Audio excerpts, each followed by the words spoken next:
Unlocking the Twisted Hoverboard trophy in Ratchet and Clank requires you to do the Twisty Mcmarx move on the hoverboard during the hoverboard race level.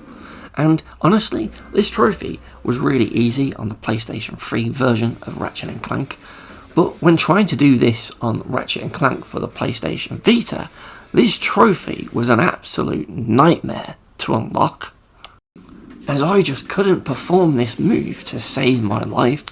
So I was just failing to do it over and over and over again.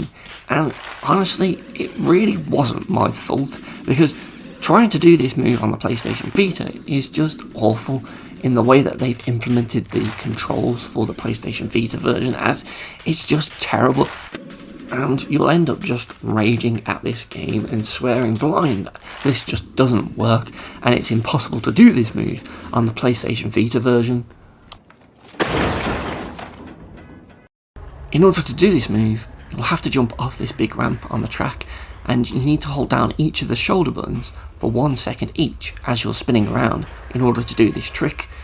And the problem is the L2 and R2 buttons, because they are on the rear touchpad of the PlayStation Vita, and trying to do those and have it register in time is a nightmare.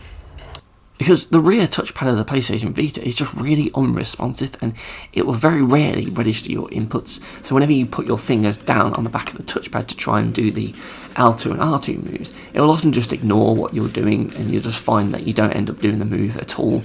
And every time you fail to do this move off this big ramp, you've got to do another whole lap around the track in order to get another go at it. This trophy just sucked even more than the Bolt Collector trophy, which was already annoying as that required you to grind 1 million bolts, which I just did on the hoverboard race coincidentally, and just left it grinding overnight. But yeah, this Twisty Mcmarx move on the PlayStation Vita, I still think it just doesn't work. What a poor way to implement this move on this console. It's just absolutely shocking that that's how they thought, yeah, that was good enough, because it really does make this trophy a right pain in the butt to unlock.